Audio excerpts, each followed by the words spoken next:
എല്ലാവർക്കും നമസ്കാരം. ഞാൻ ശ്രീകുളത്തൂർ ഗിരീഷ് അഗ്നിഹോത്രി. ശ്രീമദ് ഭാഗവത കഥയിലേക്ക് എല്ലാവർക്കും സ്വാഗതം. അഥ പഞ്ചദശോധ്യായ. പാണ്ഡവരുടെ മഹാപ്രസ്ഥാനം വിവരിക്കുന്ന 15-ാം അധ്യായമാണ്. യുധിഷ്ഠിരൻ ഇങ്ങനെ പലതും ചോദിച്ചിട്ടും ആത്മമിത്രമായ കൃഷ്ണന്റെ വിരഹം നിമിത്തം അത്യധികം ഖിന്നനായ അർജുനൻ കുറച്ചു നേരത്തേക്ക് ഒന്നും തന്നെ പറയുവാൻ ശക്തനായില്ല. അല്പസമയത്തിനു ശേഷം ഒലിച്ചിറങ്ങുന്ന കണ്ണുനീർ തുടച്ചുകൊണ്ടും ഭഗവാനെ തന്നെ വീണ്ടും വീണ്ടും സ്മരിച്ചുകൊണ്ടും അർജുനൻ ഇപ്രകാരം പറയുവാൻ ആരംഭിച്ചു. അല്ലയോ മഹാരാജൻ, ആത്മമിത്രമായ കൃഷ്ണൻ എന്നെ വഞ്ചിച്ചിരിക്കുന്നു. ദേവന്മാരെ പോലും അതിശയിപ്പിക്കുന്ന ആ തേജസ് നഷ്ടമായിരിക്കുന്നു. യാതൊരുവന്റെ ക്ഷണനേരത്തേക്ക് പോലുള്ള വിയോഗം കൊണ്ടാണോ ഈ ലോകം ശൂന്യമായിത്തീരുന്നത്? അപ്രകാരമുള്ള ഭഗവാനെ വേർപെട്ടതുകൊണ്ട് ഈ ഉള്ളവൻ മൃതതുല്യനായി തീർന്നിരിക്കുന്നു. ഭഗവാന്റെ കാരുണ്യം കൊണ്ടാണ് എനിക്ക് ധ്രുപദ രാജധാനിയിൽ കാമപരവശരായെത്തിയ നൃപന്മാരുടെ തേജസ്സിനെ അപഹരിക്കാനായത്. അദ്ദേഹത്തിൻ്റെ കാരുണ്യം കൊണ്ടാണ് എനിക്ക് ലക്ഷ്യം ഭേദിച്ച് ദ്രൗപദിയെ നേടാനായത്. അങ്ങനെയുള്ള ഞാനിപ്പോൾ വഞ്ചിതനായി തീർന്നിരിക്കുന്നു. അദ്ദേഹത്തിൻ്റെ സാന്നിധ്യം കൊണ്ടാണ് എനിക്ക് ഇന്ദ്രനെ പരാജയപ്പെടുത്തി ഖാണ്ഡവവനത്തെ അഗ്നിക്ക് ഭക്ഷിക്കുവാൻ നൽകാൻ സാധിച്ചത്. യാതൊരു ഭഗവാന്റെ കൃപ കൊണ്ടാണോ ശില്പവിദ്യാചാതുരനായ മയൻ ദിവ്യമായ സഭ നിർമ്മിച്ചു തന്നത്, ആ ഭഗവാൻ എന്നെ വഞ്ചിച്ചിരിക്കുന്നു. ഞാൻ യാതൊരു ഭഗവാന്റെ ആശീർവാദം കൊണ്ടാണോ രാജസൂയത്തിൽ നിരവധി രാജാക്കന്മാരെ പരാജയപ്പെടുത്തി അങ്ങേയ്ക്കായി കപ്പം വാങ്ങിച്ചു തന്നതും, അപ്രകാരമുള്ള കൃഷ്ണൻ എന്നെ വഞ്ചിച്ചിരിക്കുന്നു. 10,000 ഗജവീരന്മാരുടെ ബലത്തോടുകൂടിയ അവിടുത്തെ അനുജൻ ഭീമസേനൻ നൃപശിരസാകുന്ന ജരാസന്ധനെ വധിച്ച് അവൻ കാരാഗ്രഹത്തിൽ അടച്ചിരുന്ന നൃപന്മാരെയൊക്കെ മോചിപ്പിച്ച് അവരിൽ നിന്നെല്ലാം കപ്പം നേടിയെടുത്തത് യാതൊരുവന്റെ അനുഗ്രഹം കൊണ്ടാണോ? അങ്ങനെയുള്ള കൃഷ്ണൻ എന്നെ വഞ്ചിച്ചിരിക്കുന്നു. രാജസൂയത്തിൽ അങ്ങയുടെ വാമഭാഗം അലങ്കരിച്ച ദ്രൗപദിയുടെ കേശഭാരം പിടിച്ചിഴച്ച് കൗരവസഭയിലേക്ക് കൊണ്ടുവന്ന ദുശാസനാദികളെ വധിക്കാൻ സഹായിച്ച കൃഷ്ണൻ എന്നെ വഞ്ചിച്ചിരിക്കുന്നു. ദുര്യോധനാദികൾ വഞ്ചിക്കാനയച്ച ദുർവാസാവ് മുതലായ മുനിമാരുടെ കോപത്തിൽ നിന്നും നമ്മെ രക്ഷിച്ച കൃഷ്ണൻ എന്നെ വഞ്ചിച്ചിരിക്കുന്നു. യാതൊരാളുടെ കാരുണ്യം കൊണ്ടാണോ എനിക്ക് പരമേശ്വരനിൽ നിന്ന് പാശുപതാസ്ത്രം ലഭിക്കുകയും ദേവേന്ദ്രന്റെ അർദ്ധാസനത്തെ അലങ്കരിക്കുവാനും കഴിഞ്ഞത്, അങ്ങനെയുള്ള കൃഷ്ണൻ എന്നെ വഞ്ചിച്ചിരിക്കുന്നു. യാതൊരു ഭഗവാന്റെ അനുഗ്രഹം കൊണ്ടാണോ ഇന്ദ്രാദികൾ ഗാണ്ഡീവമേന്തിയ എന്നെ അസുരനിഗ്രഹത്തിനായി ആശ്രയിച്ചത്, അങ്ങനെയുള്ള കൃഷ്ണൻ എന്നെ വഞ്ചിച്ചിരിക്കുന്നു. യാതൊരാളുടെ കാരുണ്യം കൊണ്ടാണോ മഹാസമുദ്രം പോലെ വിസ്തൃതമായ കൗരവാദികളുടെ സൈന്യത്തെ രഥത്തിലേറി തരണം ചെയ്യുന്നതിനും ശത്രുക്കളുടെ ശിരോരത്നങ്ങളെ അപഹരിക്കുവാനും കഴിഞ്ഞത്, അപ്രകാരമുള്ള ഭഗവാൻ കൃഷ്ണൻ എന്നെ വഞ്ചിച്ചിരിക്കുന്നു. യാതൊരാളുടെ കാരുണ്യം കൊണ്ടാണോ സേനാമുമ്പിൽ നിന്ന് ഭീഷ്മർ, കർണൻ, ദ്രോണർ, ശല്യർ മുതലായവരുടെ പ്രാണനെ അപഹരിക്കാൻ എനിക്കായത്, അങ്ങനെയുള്ള കൃഷ്ണൻ എന്നെ വഞ്ചിച്ചിരിക്കുന്നു. അസുരന്മാർ ഹിരണ്യകശിപുവിന്റെ നിർദ്ദേശപ്രകാരം നരസിംഹഭക്തനായ പ്രഹ്ലാദനെ ഉപദ്രവിച്ചെങ്കിലും ഭഗവത് കാരുണ്യം കൊണ്ട് യാതൊരു പോറൽ പോലും പ്രഹ്ലാദനും ഉണ്ടാക്കിയില്ല. അതുപോലെ ലക്ഷ്യം തെറ്റാത്തവരായ ദ്രോണർ, ഭീഷ്മർ, കർണൻ, അശ്വത്ഥാമാവ്, ശല്യർ, ത്രികർത്തൻ, ജയദ്രഥൻ, ബാക്ലികൻ മുതലായവരുടെ അസ്ത്രപ്രയോഗങ്ങളെയെല്ലാം നിരർത്ഥകമാക്കിയവനായ ഭഗവാൻ കൃഷ്ണനാൽ ഞാൻ വഞ്ചിക്കപ്പെട്ടിരിക്കുന്നു.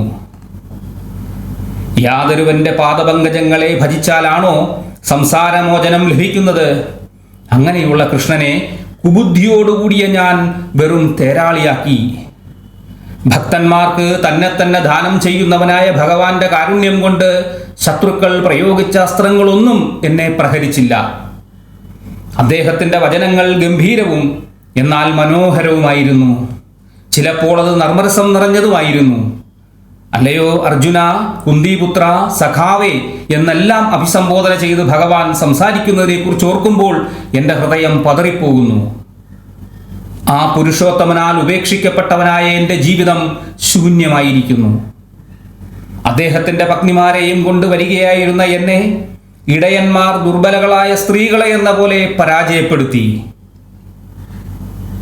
രാജാക്കന്മാർ എന്നെ ആദരിക്കുന്നതിന് കാരണമായി വർത്തിക്കുന്ന അമ്പും വില്ലും കുതിരകളും രഥവും രതിയും എല്ലാം ഇതുതന്നെയാകുന്നു. മായാജലം പോലെയോ, ഭസ്മത്തിൽ ഹോമിച്ചാലെന്ന പോലെയോ, മരുഭൂമിയിൽ വിതച്ച വിത്തുപോലെയോ ഭഗവാന്റെ അഭാവത്താൽ എൻ്റെ പ്രഭാവമെല്ലാം നഷ്ടമായിരിക്കുന്നു. രാജാവേ, അവിടുന്ന് അന്വേഷിച്ച ദ്വാരകയിൽ 4-5 പേർ മാത്രം ജീവിച്ചിരിക്കുന്നു.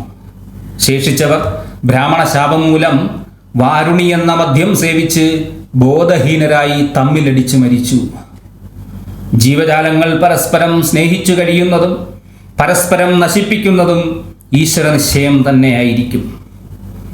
ജലത്തിലെ ചെറിയ ജീവികളെ വലിയവ അന്നമാക്കുന്നത് പോലെ ഭഗവാൻ ശക്തരായ യാദവരെ കൊണ്ട് തമ്മിലടിപ്പിച്ച് നശിപ്പിക്കുകയും ഭൂഭാരം തീർക്കുകയും ചെയ്തു. ദേശകാലങ്ങൾക്ക് യുക്തമായ ഭഗവാന്റെ തിരുവുപദേശത്തെ, അതായത് ഗീതോപദേശത്തെ സ്മരിക്കുന്നത് കൊണ്ട് എൻ്റെ മനസ്സ് ശാന്തമാകുന്നു. സൂതൻ പറഞ്ഞു. ഇപ്രകാരം ഭക്തിയോടുകൂടി ശ്രീകൃഷ്ണ പാദാരവിന്ദത്തെ ധ്യാനിക്കുന്നവനായ അർജുനന്റെ ചിത്തം ശാന്തവും പരിശുദ്ധവുമായി തീർന്നു. കുരുക്ഷേത്ര യുദ്ധാരംഭത്തിനു മുമ്പായി ഭഗവാൻ ഉപദേശിച്ചതും കർമ്മത്തെയും മൃത്യുവിനെയും അജ്ഞാനത്തെയും നശിപ്പിക്കുന്നതുമായ ജ്ഞാനത്തെ അർജുനൻ വീണ്ടും സ്മരിച്ചു. ബ്രഹ്മജ്ഞാനം ലഭിക്കുന്നതോടുകൂടി ത്രിഗുണങ്ങൾക്ക് നാശം സംഭവിക്കുന്നു. നിർഗുണാവസ്ഥയുടെ ഫലമായി സ്ഥൂല സൂക്ഷ്മ ശരീരങ്ങളും നശിച്ച് ശോകമുക്തനായി ഭവിക്കുന്നു. ഭഗവാന്റെ സ്വർഗാരോഹണവും യദുകുല നാശവും ശ്രവിച്ച് സ്ഥിരചിത്തനായി തീർന്ന യുധിഷ്ഠിരനും സ്വർഗം ഗമിക്കുവാൻ തീരുമാനിച്ചുറച്ചു. യാദവനാശവും ഭഗവാന്റെ സ്വർഗാരോഹണ വാർത്തയും ശ്രവിച്ച് പാണ്ഡവമാതാവായ കുന്തിദേവിയും കൃഷ്ണനിൽ അഭേദ്യ ഭക്തിയോടുകൂടിയവരായി തീരുകയും സംസാരത്തിൽ നിന്ന് ഉപരമിക്കുകയും ചെയ്തു. ഭഗവാൻ കൃഷ്ണൻ മുള്ളുകൊണ്ട് മുള്ളെടുക്കുന്നത് പോലെ സ്വശരീരം കൊണ്ട് ഭൂഭാരം തീർത്ത ശേഷം അതിനെ ത്യജിച്ചു. ഭഗവാൻ കേവലം ഒരു നടനെ പോലെ മത്സ്യാദിരൂപങ്ങളെ സ്വീകരിച്ച ശേഷം അതിനെ ത്യജിക്കുകയും ചെയ്യുന്നു. പുണ്യകീർത്തിയോടുകൂടിയ ഭഗവാൻ സ്വശരീരത്തെ വെടിഞ്ഞപ്പോൾ തന്നെ അപക്വമതികൾക്ക് അധർമ്മഹേതുവായ കലി ഭൂമിയിൽ പ്രവേശിച്ചു. സുഹൃദയത്തിലും പുരത്തിലും രാജ്യത്തുമെല്ലാം തന്നെ കലിധർമ്മമായ ലോഭം, അസത്യം, വഞ്ചന, ഹിംസ മുതലായവ വ്യാപിക്കുന്നത് കണ്ടപ്പോൾ ബുദ്ധിമാനായ യുധിഷ്ഠിരൻ രാജ്യം വെടിയുവാൻ തീരുമാനിച്ചു. അദ്ദേഹം ഗുണങ്ങൾ കൊണ്ട് തനിക്ക് സമനും അർജുന പൗത്രനുമായ പരീക്ഷിത്തിനെ സാഗരാതിർത്തിയോടുകൂടിയ രാജ്യത്തിൻ്റെ അധിപനായി അഭിഷേകം ചെയ്തു. അതുപോലെ തന്നെ അനിരുദ്ധപുത്രനായ വജ്രനെ മധുരാപുരിയായും വാഴിച്ചു. തുടർന്ന് സന്യാസമാർഗത്തെ സ്വീകരിക്കേണ്ടതിൻ്റെ മുന്നോടിയായി പ്രജാപത്യഷ്ടി നടത്തി അഗ്നികളെ യോഗബലം കൊണ്ട് സ്വപ്രാണനിലേക്ക് ആവേശിപ്പിച്ചു. രാജകീയമായ സർവാലങ്കാരങ്ങളും വെടിഞ്ഞ് വാക്കിനെ മനസ്സിലും, മനസ്സിനെ പ്രാണനിലും, പ്രാണനെ അപാനനിലും, അപാനനെ മൃത്യുവിലും, മൃത്യുവിനെ പഞ്ചഭൂതങ്ങളിലും ലയിപ്പിച്ചു.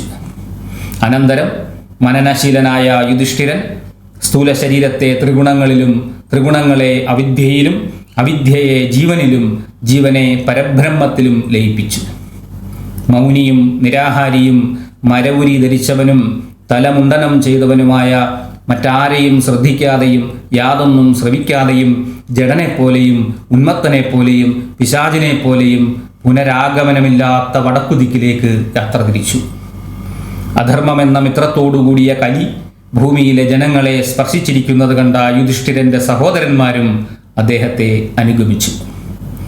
പുരുഷാർത്ഥങ്ങളെല്ലാം നല്ലതുപോലെ അനുഭവിച്ചറിഞ്ഞ അവർ ആത്മാവിന് ശ്രേയസ്സു നൽകുന്നത് ഭഗവത് ഭക്തി മാത്രമാണെന്ന് മനസ്സിലാക്കി വിഷ്ണു പാദാംബുജങ്ങളെ നല്ലതുപോലെ ധ്യാനിച്ചു.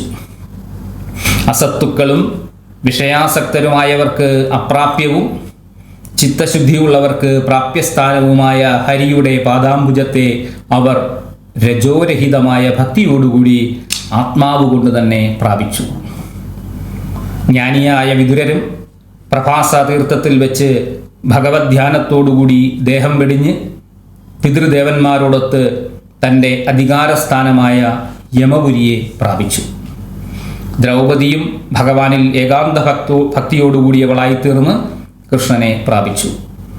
ഭഗവാൻ ഏറ്റവും പ്രിയപ്പെട്ടവരായ പാണ്ഡവരുടെ പുണ്യം നിറഞ്ഞതും ശ്രേയസ്കരവുമായ ഈ മഹാപ്രസ്ഥാന ചരിതം യാതൊരുവനാണോ ശ്രദ്ധയോടുകൂടി ശ്രവിക്കുന്നത്, അവൻ ഭഗവാനിൽ ഉറച്ച ഭക്തിയോടുകൂടിയവനായി തീർന്ന് പരമപദത്തെ പ്രാപിക്കുന്നു.